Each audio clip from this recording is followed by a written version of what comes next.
ప్రస్తుతం ఉన్నటువంటి అంటే ముఖ్యమంత్రి ఇప్పుడు మాజీ అనుకోండి ఎలాగో, కానీ ఆ పదాన్ని కూడా పలకడానికి ఎందుకో నాకు సిగ్గుగా ఉంది. ఆయన ఆ పదాంతో మొత్తం ఆ టైటిల్ తోటి పిలవాలంటే చాలా సిగ్గుగా ఉంది. మరి మీరేమంటారంటే ఇందులో పవన్ చాలా గారు కోట్ల రూపాయలు కూడా చేతులు మారే అవకాశాలు ఉన్నాయి అన్న వ్యాఖ్యానం కూడా మీ దగ్గర నుంచి విన్నాను. మరి మీరేం చెప్తారు? పవన్ గారు నమస్కారం. డిబేట్లో పాల్గొన్న మిత్రులందరూ కూడా నమస్కారాలు. మీరు కూడా కాదంబరి జత్వాని కేసుకు సంబంధించి చాలా మానసికంగా గాను బాధ్యతాయుతంగా కూడా మీరు కనెక్ట్ అయినట్టున్నారు. ఎందుకంటే మా నోట కూడా రాని మాటలు కూడా మీరు మీ తొలి మాటల్లో కూడా వాడారు. నేను ఈ కేసుని 2 అంశాలుగా చూస్తున్నాను పవన్ గారు. ఒకటి, అడవిలో జింక పిల్లలు ఉంటాయి, ఏదో అమాయకంగా తిరుగుతూ ఉంటాయి.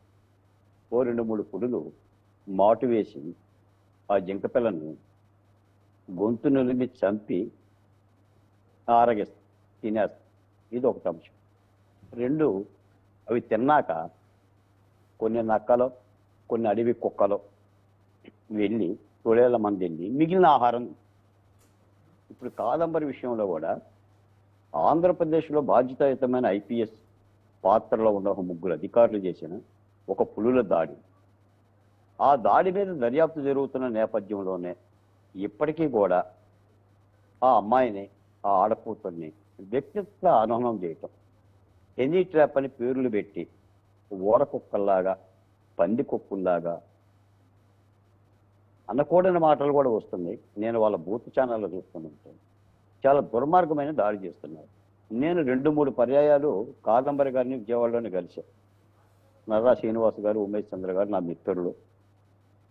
ఈ కేసుని గత 10 రోజులు కూడా పరిశీలిస్తున్నాం. ఆ బిడ్డ 2 చేతులు జోడించి తెలుగు మీడియాని లేదా సోషల్ మీడియాని ఒక మాటే అడిగింది, నేను పతితను గాను, నేను నటిని, నా మీద ఈ వ్యక్తిత్వ హననం చెయ్యమాకండి అని. ఒక మాట మీరు ఆలోచించండి. మొదటగా ఇందులో ఉన్న ఇప్పుడు ఇదంతా చార్జ్ షీట్లో వచ్చినాయి. కాదంబరి గారు కూడా ఎన్నో ప్రెస్ మీట్లో చెప్పారు, లాయర్లో చెప్పారు. 10 రోజుల్లో జరుగుతున్న ఎపిసోడ్.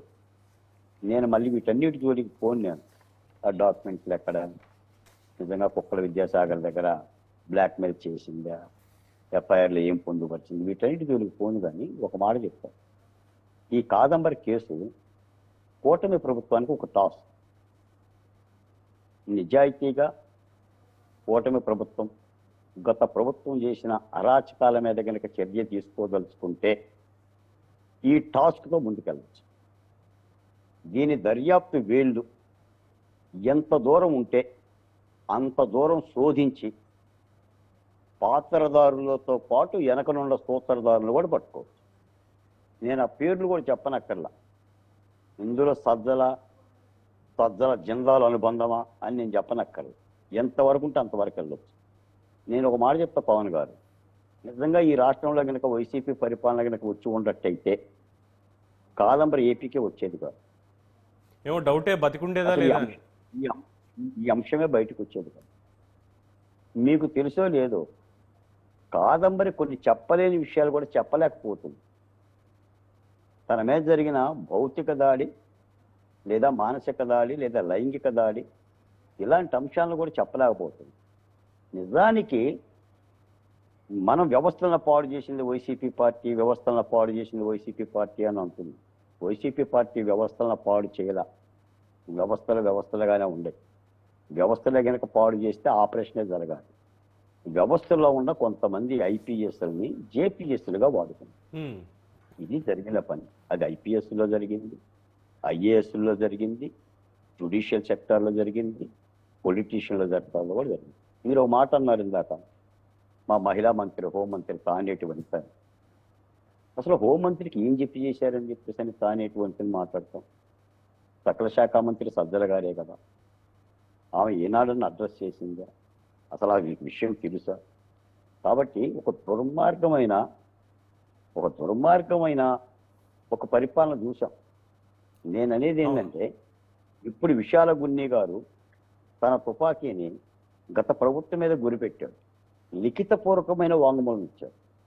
ఒక సీఎంఓ ఆఫీసులో చర్చించదగ్గ కేసు ఇది. నిజానికి మనలో మనం మాట్లాడాలంటే ఒక సీఎంఓ ఆఫీసుకి పిలిపించి విశాల గుండే గారు ఈ యొక్క అసైన్మెంట్ పూర్తి చేస్తే కానీ మీరు విశాఖపట్నం రూరల్ డీజీపీగా మీరు వెళ్ళొచ్చు అని చెప్పేసి అని అన్నగదగిన కేసా? ఆంధ్రప్రదేశ్లో ఎన్ని అరాచకాల మీద మనం మాట్లాడాం. ఏనాడన్నా ఇక్కడ మహిళా కమిషన్ కానీ, ఎస్సీ కమిషన్ కానీ, పోలీస్ అధికారులు కానీ, కసిరెడ్డి రాజేందర్ రెడ్డి గారిని ఎన్నిసార్లు కసిగా అడిగాం? ఏమన్నా విన్నారా? ఈ యొక్క డొల్లతనం కనిపించట్లా. ఒక అభాగ్యురాల్ని 3 రోజులు కొండపల్లి కిల్లా నిర్మానుషమైన ప్రాంతంలో పెట్టాల్సిన అవసరం ఏముంది? భయభ్రాంతులకు గురి చేయాల్సిన అవసరం ఏముంది? తల్లిని ఎందుకు లోపల పెట్టాలి, తండ్రిని ఎందుకు లోపల పెట్టాలి? ఒకవేళ ఆడకూతురు కాదమ్మని తప్పు చేస్తే కాదమ్మని అరెస్ట్ చేస్తారు. ఎవడన్నా సిగ్గు లజ్జా ఉన్నాడు. ఇది గూండాగిరి కాదా? నేను మాట చెప్తా పవన్ గారు, లాఠీ పట్టుకుంటే లాఠీని అధికారం అంటారు, లాఠీని కర్రగా పట్టుకుంటే రౌడీ అంటారు. వీళ్ళు లాఠీని కర్రగా వాడారు, రౌడీలుగా వాడారు. కాబట్టి కూటమి ప్రభుత్వాన్ని డెఫినెట్గా డిమాండ్ చేస్తున్నాం. ఇది సస్పెన్షన్తోనే సరిపెట్టమాకండి. ఏదో ఆఫ్ శాలరీ వస్తుంది, సస్పెన్షన్ చేస్తే ఏమవుతుంది? ఏ కోర్టుకో పోతారు, సస్పెన్షన్ ఇంకా 4 రోజులకి ఎత్తేసుకుంటారు, ఆఫ్ శాలరీ తీసుకుంటారు. కరెక్ట్. తప్పనిసరిగా కేసు గట్టి అరెస్ట్ చేయాల్సిన ధర్మం కూటమి ప్రభుత్వం మీద. ఇంకా ఎంతమంది కాదంబరులు ఉన్నారో కూడా వెతకండి. ఈ ఒక్క కాదంబరేనా? ఇంకా ఉన్న కాదంబరి ఉండాలి. ఎన్ని డైమండ్ నెక్లెస్లు చేతులు మారినాయో వెతకండి. ఎన్ని కోట్ల రూపాయల లావాదేవీలు జరిగినాయో మాట్లాడండి. కొత్త అలిగేషన్ డైమండ్ నెక్లెస్ అంటున్నారు. ఈ డైమండ్ నెక్లెస్ కథ ఏమిటి? పనిచేసిన ప్రతి పోలీస్ ఆఫీసర్కి డైమండ్ నెక్లెస్ అండి. వర్క్ ఎందుకు చేస్తారు పవన్ గారు? హైదరాబాద్ నుంచి 5 పోలీస్ ఆఫీసర్లు, విజయవాడ నుంచి 7 పోలీస్ ఆఫీసర్లు ఫ్లైట్ ఎక్కి ఎందుకు వెళ్తారు? వస్తా 3 వాహనాల్లో ముగ్గురిని, కాదంబరిని, తల్లిని, తండ్రిని 3 వెహికల్స్లో 36 గంటలు ఎట్ట తెస్తారు? ఓకే. తెచ్చిన తర్వాత వీటీపీఎస్ బంగ్లాలు ఎలా పెడతారు? ఈ ఫోర్జరీ డాక్యుమెంట్ ఒంగోలు ఎందుకు సృష్టిస్తాడు లాయరు? వాడు ఏమైనా ఊకి చేస్తాడా లాయరు? వాడికో డైమండ్ నెక్లెస్ ఇవ్వాలి కదా. ఊకెందుకు చేస్తారు? ఇది బుద్ధిపూర్వకంగా చేసిన నేరం కదా. ఇది ఏమన్నా తెలియక చేశారనుకుంటారా ఏంటి మీరు? ఇది బుద్ధిపూర్వకంగా బుద్ధిపూర్వకంగానే చేశారు అనడంలో అతిశయోక్తి లేదు. భావకళ్ళల్లో ఆనందం చూడటానికి ఆనాడు మొద్దు సీను పరిటాల హరిని ఎలా అయితే హత్య చేశాడో, ఇప్పుడు కూడా సజ్జల జిందాల్ గారి యొక్క కళ్ళల్లో ఆనందం చూడటానికి సజ్జల రామకృష్ణారెడ్డి గారి ఆదేశాల మేరకే ఈ త్రిమూర్తులు, ఐపీఎస్ త్రిమూర్తులు పనిచేశారనేది పెద్ద ఎత్తున ఆరోపణే కాదు, ఇది సత్యమని నమ్ముతున్నారు. దీని లోతుల్ని కూటమి ప్రభుత్వం పరిశోధించాలి, ఈ టాస్క్ ని తీసుకోగలగాలి. కూటమి ప్రభుత్వం ఎన్నికల్లో కూడా చెప్పింది అభివృద్ధి, సంక్షేమం, శాంతి భద్రతలు. ఇప్పుడు నేను శాంతి భద్రతల గురించి మాట్లాడుతున్నా. This is also one of the episode.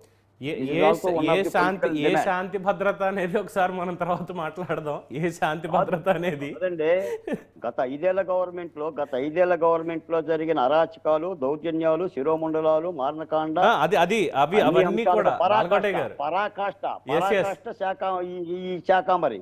కాబట్టి శాకాంబరికి ఒక ల్యాండ్ మార్క్ జడ్జిమెంట్ ఇస్తే ప్రజలు సంతోషిస్తారు. అయితే బాలకోటయ్య గారు ఇప్పటికైతే ప్రభుత్వం ముందు. అయితే ఇందాక మీరు ఒక చిన్న ఎగ్జాంపుల్ చెప్పారు. ఏంటంటే అడవిలో లేడి పిల్లలు ఉంటాయి, అమాయకంగా చూస్తూ 2 పులులు వచ్చి వేటాడి తినేసిపోతాయి, మిగతావి నక్కలు, మిగతా కుక్కలో పీకు తింటాయని చెప్పి ఆటవిక నీతి గురించి చెప్పారు. అయితే అదే ఆటవిక నీతిలో, ఆటవిక ధర్మంలో ఉన్నది ఏంటంటే ఆ క్రూర మృగాలు కూడా ఆకలి వేసినప్పుడు మాత్రం